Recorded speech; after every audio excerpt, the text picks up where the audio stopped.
Unity amongst all Muslims is one of the most important aspects of Islam. This day is very special and important because all Muslims unite to celebrate Prophet Muhammad's birthday. The birth anniversary of Prophet Muhammad is being celebrated by all Muslims. Today's celebrations is amongst many throughout Muslim communities. This is a day where Shia and Sunni Muslims come together in unity.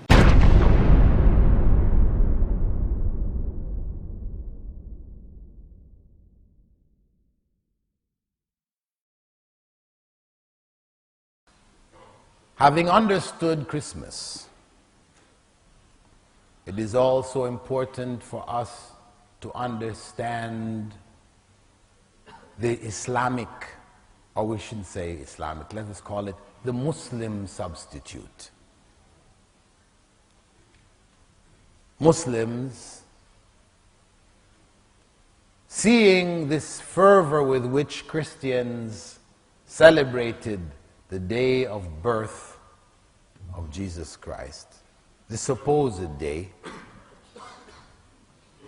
felt that since Muhammad sallallahu alaihi wasallam, in our belief system, he was a greater prophet than Jesus alayhi salam, then shouldn't we celebrate his birthday? If the Christians are making such a big show, shouldn't we do more, do better? So 400 years after the death of Prophet Muhammad sallallahu alaihi wasallam, Muslims began to celebrate the birthday of Prophet Muhammad sallallahu alaihi wasallam. It began in Egypt as a national practice. Under the Fatimids, the Shiite rulers of Egypt, they started it. And the day they chose was actually the day, historically, on which Prophet Muhammad ﷺ died. The day on which he was born is actually not known. Though people say, no, but we know it is. No. Historians are not agreed on the day. We have no concrete evidence regarding the day on which Prophet Muhammad ﷺ was born. The only concrete evidence we have is the practice of Prophet Muhammad ﷺ to fast on Mondays, and when he was asked about fasting on Mondays, one of the answers that he gave was, it was the day on which I was born.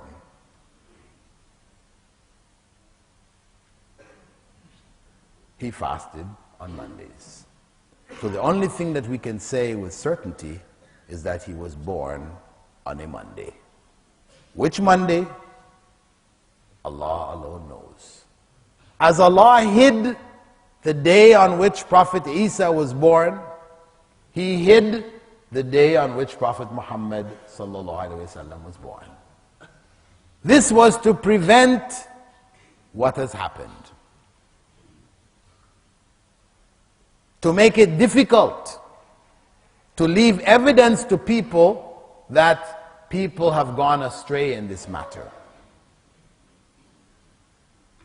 But the celebration of the Prophet ﷺ's birthday has no basis in Islamic teachings beyond fasting on Monday. So, as Muslims, this innovation, which has become widespread, beginning from Fatimid rulers in Egypt, spreading over the Ummah today, till now you have huge celebrations, people going down the streets, lights, song, dance, the whole 9 yards, as they say, going on in the Muslim world today. Huge celebration, the mawlid. People writing poetry, qasidat al-burda, and qawali, singing and music and everything. All the forbidden things have now been lumped together in the mawlid. all innovation is misguidance. Kullu bid'atin dalalah. That's what Prophet Muhammad said. Regardless of people's intention, people say, but that's not my intention. I don't intend to innovate, I'm just remembering Prophet Muhammad. Is it a bad thing? In the way that you're doing it is a bad thing. It's not a bad thing to remember Prophet Muhammad. Allah tells us in the Quran, Inna Allah wa malaikatahu yusalluna ala an-nabee. Ya ayyuhalladhina amanu sallu alayhi wa sallimu taslima. Calls on the believers to remember Prophet Muhammad by doing what? By celebrating his birthday? Some people say, yeah, that's what the verse really is saying. Celebrate his birthday. That is not what was understood by the early generation. The early generation that heard this verse, that recorded this verse, they didn't celebrate his birthday. So obviously that was not what was to be understood from this verse.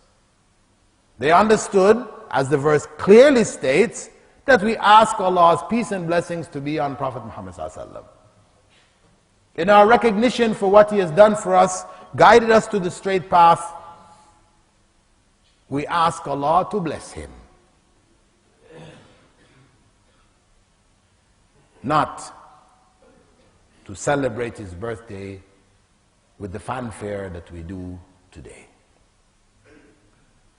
It being innovation, it is not surprising that it caused deviation.